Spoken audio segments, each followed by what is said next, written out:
مردگام کلگام میں ان lawful activities prevention act کے تحت ایک جائیداد کو اٹیچ کر دیا ہے۔ کلگام پولیس نے صفدر علی ڈار ولد علی محمد ڈار ساکنہ مردگام کلگام کی ایک پراپرٹی اٹیچ کر دی۔ علاقے میں ایک تباہ شدہ رہائشی مکان کو UAPA ایکٹ کے تحت اٹیچ کر دیا گیا ہے۔ ذرائع کا کہنا ہے کہ راجوری میں 8 فروری کو ہندوستانی فوج پر فائرنگ کرنے والے دہشت گردوں کے ٹھکانے پر ہندوستان نے جوابی حملہ کیا۔ بتایا جا رہا ہے کہ اس دوران 2 دہشت گرد مارے گئے ہیں۔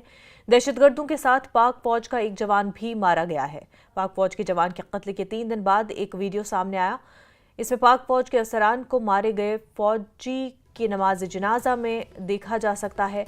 ذرائع کے مطابق حوالدار سجاد کھوجا راجوری کے بالمقابل علاقے میں 2 دہشت گردوں کے ساتھ مارا گیا۔ کمانڈر 2 POK بریگیڈ نے حوالدار سجاد کھوجا کی نماز جنازہ میں حصہ لیا۔ وہ ہندوستانی فوج کے ہاتھوں پاکستانی فوجی کے قتل کا بدلہ لینے کا انتباہ دے رہے ہیں۔